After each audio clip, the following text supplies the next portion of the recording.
एक दिन में जो मेरी कैलकुलेशन के हिसाब से या तो 3 सब्जेक्ट का काम करते हो आप, या फिर 2 सब्जेक्ट का करते हो, ठीक है ना, या तो तीनों सब्जेक्ट का काम करते हो पीसीएम का, या फिर 2 सब्जेक्ट का काम करते हो एक दिन में। इस तरीके से चलाते हैं सारे बच्चे, यही करते हैं कि कोई स्टूडेंट अगर है तो एक दिन में या तो वो तीनों सब्जेक्ट थोड़े थोड़े पढ़ेगा या फिर 2 सब्जेक्ट पढ़ेगा, ठीक है। इसके ऐसा तो है नहीं, और जो एक सब्जेक्ट पढ़ता है ना एक दिन में, वो नालायक है, वो पढ़ने के लिए नहीं बना। दूसरी चीज, आप ज्यादा से ज्यादा in one day maximum study hours जो आप रख सकते हो वो मैक्सिमम 12 रख सकते हो। 12 घंटे टोटल स्टडी के रख सकते, चाहे वो स्कूल है चाहे कुछ भी है। इससे ज्यादा नाटक भी नहीं कर सकते तुम। अब ये जो 12 घंटे हैं, इनको ये समझ लो, ये 6 घंटे तो समझ लो कोचिंग या स्कूल में जाते हैं, या फिर 6 घंटे आपके सेल्फ स्टडी या होमवर्क करने में जाते हैं। कुछ लोग ऐसे भी करते हैं, कुछ लोगों के यहां होता है कि 8 घंटे तो स्कूल कोचिंग में बिताते हैं और 4 घंटे टाइप वो सेल्फ स्टडी में बिताते हैं। ऐसा होता है, अगर मैं ऐसा मानूं तो ये आपके सेल्फ स्टडी के हैं। किसके हैं? सेल्फ स्टडी के। ये वाले, ये आपके सेल्फ स्टडी के, और ये वाले किसके हैं? ये क्लासेस के हैं, ये क्लासेस के हैं, ठीक है ना। ये किसके हैं? क्लासेस के। ये मान लो, राइट। तो और ये उस स्टूडेंट की बात कर रहा हूं जो बहुत सीरियस है, बहुत ही सीरियस है, टाइम खराब ही नहीं करता, कुछ ना कुछ उसको करते ही रहना है, टाइम पास नहीं करता वो बिल्कुल भी, वो ये वाले रूल फॉलो करता है। अब सोच के देखो, जो बच्चा 3 सब्जेक्ट रोज पढ़ रहा है, 3 सब्जेक्ट रोज पढ़ रहा है, एक बच्चा 2 सब्जेक्ट रोज पढ़ रहा है, तो भाई जो 3 सब्जेक्ट रोज पढ़ रहा है ना, वो ज्यादा से ज्यादा टोटल मिला के 60 सवाल कर सकते हैं। तो वो ज्यादा से ज्यादा 20 एक के करेगा, 20 एक के करेगा, 20 एक के करेगा, और वो भी बहुत मुश्किल है। लेकिन इस वाले बच्चे का श्योर है कि ये 25 सवाल के आसपास दोनों सब्जेक्ट के कर लेगा, 25 प्लस सवाल, ठीक है ना, और ये 20-20 करेगा। ठीक, हो सकता है 2 के कर ले, 1 के नोट्स पढ़ ले, या एवरेज ये आ जाता है, ठीक है ना। तो अप्रोक्सीमेटली 60 क्वेश्चन एक दिन में यहां पे, और ये अप्रोक्सीमेटली 50 क्वेश्चन एक दिन में, 50-60 सवाल एक दिन में होने चाहिए तीनों सब्जेक्ट के मिलके। इतना मैक्सिमम है, इससे ज्यादा आप कर नहीं सकते। अब मुझे एक बात बताओ, आप आपके मॉड्यूल के सारे सवाल जोड़ लो, आपकी एचसीवी के सारे सवाल जोड़ लो, ठीक है ना, और भी 2-4 बुक के सारे सवाल जोड़ लो, भाई इतने सवाल हैं आपके पास कि आप नहीं कर पाओगे। इसलिए सेलेक्टेड मटेरियल ही आपको फॉलो करना है। क्या? सेलेक्टेड मटेरियल ही फॉलो करना है, ओनली सेलेक्टेड मटेरियल। पहले ही डिसाइड कर लो कि आप क्या पढ़ोगे। अब उसमें हो सकता है आप बोलोगे सर आप तो केवल फिजिक्स से मतलब रखो, बाकी को तो हम देख लेंगे, ठीक है ना, आप तो बस फिजिक्स में बताओ क्या करना है, उस तरीके से हम चलेंगे, बाकी तो हम देख लेंगे, ठीक है। तो चलो भाई, अच्छी बात है अगर बाकी आप लोग देख लोगे, कि आप तो सर बस हमें ये बता दो कि फिजिक्स में हमें क्या करना है, बाकी तो हम देख लेंगे। तो मैं भाई वही उसी चीज पे आ रहा हूं कि मैं आपको फिजिक्स का ही बताऊंगा कि मैं क्या कर सकता हूं। तो फिजिक्स में सेलेक्टेड मटेरियल 1, 2, 3 और 4। एक तो भाई सबसे पहले नंबर पे एचसीवी है, ठीक है ना, इसको आपको प्रॉपर फॉलो करना है, ठीक है ना। इसके बाद पीडब्ल्यू का मॉड्यूल है, वहां से होमवर्क करना है आपको। तीसरा इसके बाद एरोडो है, ठीक है ना, और एक एनसीईआरटी, एनसीईआरटी की एग्जाम्पलर, एनसीईआरटी की एग्जाम्पलर। आपको ये 4 चीज ऐसी मान लो। ये 5वें क्या है? 5वें आपके नोट्स हैं। ट्रस्ट मी भाई, इससे ज्यादा आप ना पढ़ सकते, ना प्लीज पढ़ना, कहीं से भी मत पढ़ना, इतना बहुत है, इतना बहुत है फिजिक्स के लिए टॉपर बनाने के लिए।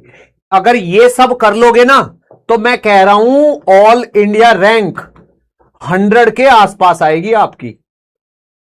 ये अगर ये कर लोगे तो एचसीवी पूरी कर लो, पीडब्ल्यू का मॉड्यूल पूरा कर लो, इरडो के सेलेक्टेड सवाल जो मैं दूंगा वो पूरे कर लो, एनसीईआरटी की एग्जाम्पलर कर लो और अपने नोट्स पढ़ लो, ऑल इंडिया रैंक 100 तक पहुंच जाओगे, मैं बोल रहा हूं।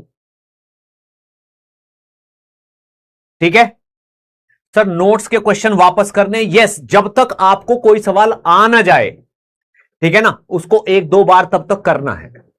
वो आपको देखो मेमोरी है, कुछ लोगों की मेमोरी कम होती है, कुछ लोगों की मेमोरी ज्यादा होती है, तो उसी के हिसाब से हमें पूरी जिंदगी चलना होता है। कम मेमोरी ज्यादा मेमोरी के हिसाब से पूरी लाइफ चलना होता है। ठीक भाई, मेमोरी तो मेमोरी है, किसी की ज्यादा है किसी की कम है, उसी के हिसाब से चलना है। अब कुछ लोग सोचते हैं कि मेरी तो मेमोरी कम है इसलिए मैं तो ऐसे चलूंगा, ठीक है, कि मेरी मेमोरी कम है तो मैं तो भाई ऐसे चलूंगा, ऐसे ही चल पाऊंगा।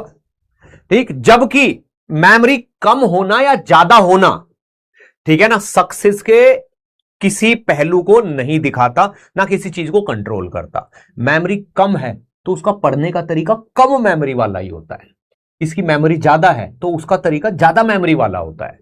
ऐसा बिल्कुल नहीं है कि जिनकी मेमोरी कम है, ठीक है ना, वो किसी नुकसान में होते हैं। भाई उनका पढ़ने का तरीका ऐसा होता है, वो रेगुलरली रिवाइज करते हैं, रेगुलरली रिवाइज करते हैं। ऊपर वाले ने सारे पैटर्न बनाए हैं ना, जिनको मेमोरी कम दी है उनको डिस्ट्रैक्शन भी कम दिए हैं, जिनकी मेमोरी ज्यादा है उनको डिस्ट्रैक्शन भी ज्यादा दिए, वो ज्यादा चीज भरते हैं अपने दिमाग में, पढ़ाई का उतना ही रहता है। ठीक, और जब दिमाग में ज्यादा चीज भरते हैं तो वो ज्यादा खतरनाक होता है। राइट, मैं किस कैटेगरी का था? मैं कम मेमोरी वाले लोगों में से था, इसलिए प्रॉपर नोट्स बना के उनको रिवाइज करता था, मैं सवाल लिखता था, पैटर्न बनाता था, अपनी कॉपी, मेरी जो कॉपी होती थी ना उसका जो पेज होता था ऐसे। सर अपना एग्जाम्पल क्यों दे रहे हो? भाई मैं भी IITN हूं, मैंने भी यही निकाला है और बहुत बेहतरीन ऑल इंडिया रैंक के साथ निकाला है, इसलिए पूरा पता है। मेरी जो कॉपी होती थी उसमें यहां पे मैं फॉर्मूला लिखता था, डेटा लिखता था, ये ठीक है ना, और ऐसे ऐसे स्टार बनाता था कि ये पेज पे कुछ बहुत बढ़िया चीज हो रखी है। ठीक, ऐसे करके ये वाला पार्ट में फॉर्मूले से, इंपोर्टेंट पॉइंट से इससे भर देता था। आधे लोग तो इसको खाली रखते हैं, नहीं कॉपी गंदी लगेगी, मैं इसको भर डालता था कि इस पेज पे ये लिखा हुआ ये है, ठीक है ना। यहां पे कैलकुलेशन करता था, रफ में नहीं करता था, रफ में नहीं करता था मैं कैलकुलेशन, इसी में करता था, क्योंकि मुझे पता है कि कैलकुलेशन करूंगा तो यही कैलकुलेशन मुझे दोबारा करनी पड़ेगी, यही कैलकुलेशन मुझे दोबारा करनी पड़ेगी। ठीक, तो ये कैलकुलेशन देख के ही याद हो जाएगी, क्या पता एग्जाम में यही आया और मुझे कैलकुलेशन डायरेक्ट याद आ जाए, मुझे कैलकुलेशन डायरेक्ट याद आ जाए, ऐसा भी तो हो सकता है ना। तो वो मैं सोच के चलता था, मैंने कहा हो सकता है इसी तरीके का सवाल आ जाए और ये कैलकुलेशन मुझे दोबारा करनी पड़ जाए वहां पे, और क्या पता ये मुझे याद आ जाए, ये वाला नंबर आंसर ही याद आ जाए।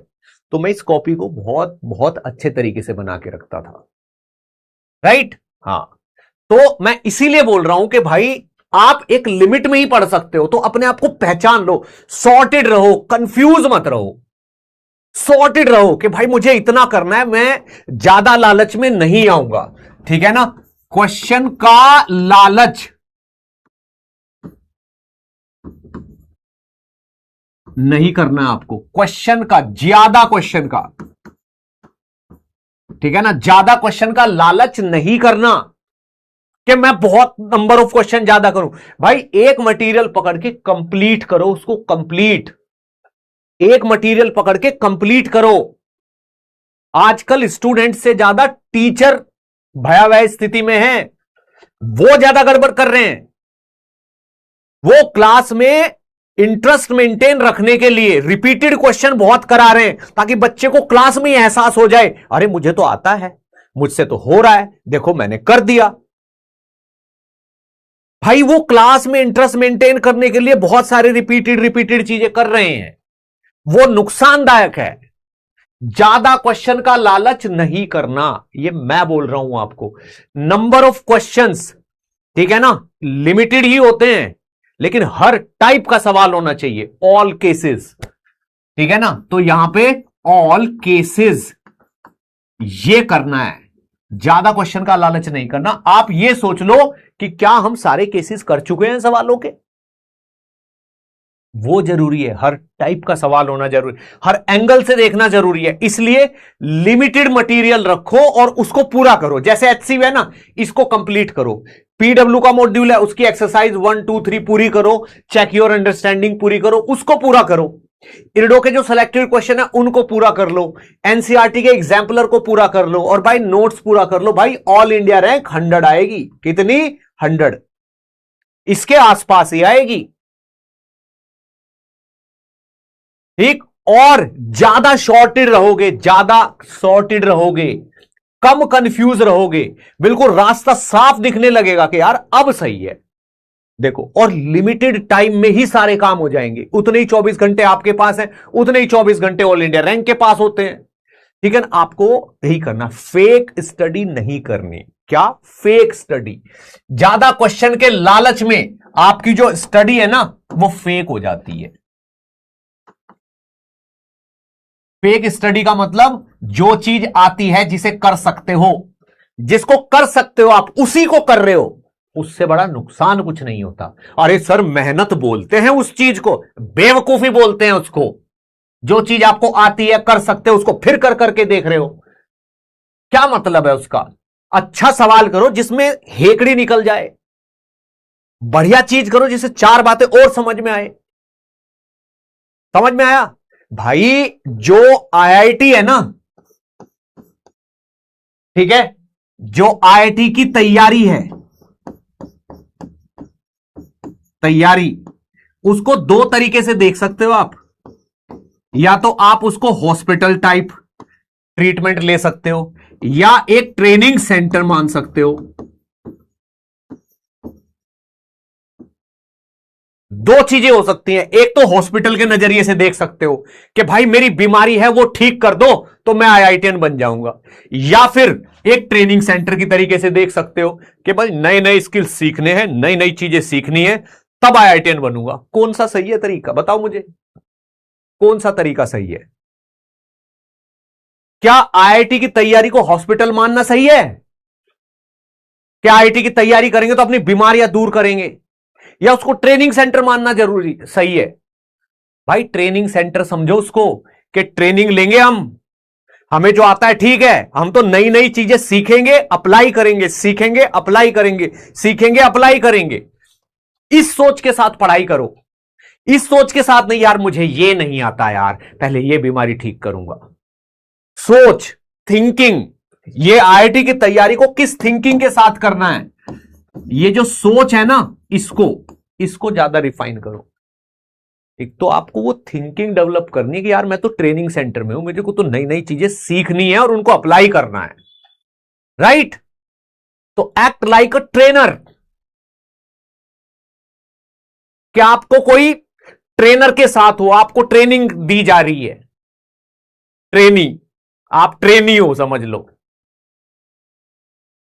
ठीक, उस सोच के साथ पढ़ाई करो, वरना कंफ्यूज रहोगे और पता है परेशान रहोगे कि यार मेरी तो तैयारी चल रही है, मेरी तो तैयारी चल रही है, मैं तो परेशान। जबकि खुशी खुशी में पढ़ो ना, पहचानो इस चीज को कि कहां नुकसान हो रहा है, क्यों कर रहे हैं हम ये सब कुछ, राइट? चलो अब आगे बढ़ते हैं। तो भाई मैं यही कह रहा हूं कि पहले अपने आप को ये देख लो कि क्या मैंने इनफ पढ़ लिया, क्या मुझे इतना ही करना था? भाई मैं कह रहा हूं, अगर आपने डेली 25 सवाल कर लिए तो बहुत खुश हो जाओ, बहुत खुश कि भाई आज तो मैंने फोड़ दिया, 25 सवाल किए मैंने। 25 सवाल रोज करोगे ना तो सारा सिलेबस खत्म हो जाएगा। ठीक है ना? ये सोच के काम करो आप। भाई मैंने होमवर्क दे दिया आपको बहुत सारा एक साथ, ठीक है ना, 25 सवाल आपने कर लिए तो भाई खुश हो जाओ, एक सब्जेक्ट के रोज। और 25 नहीं किए तो बहुत दुखी। ठीक है? चलो अब आगे बढ़ते हैं। अब मैं जरा कुछ लोगों के डाउट्स देख लेता हूं, है ना, कुछ लोगों के डाउट्स देख लेता हूं, क्योंकि मुझे वो भी बहुत जरूरी है, क्या बोल रहे हैं। ठीक है सर, 11th में कुछ होमवर्क किया ही नहीं, क्या 12th में यही करके 100 AIR कैसे आ सकती है? व्हाट इज ये? रौनक झा, 11th में बेटा देखो, जब होमवर्क हम नहीं करते तो हमारा कुछ नहीं होता, और ये एक आदत है।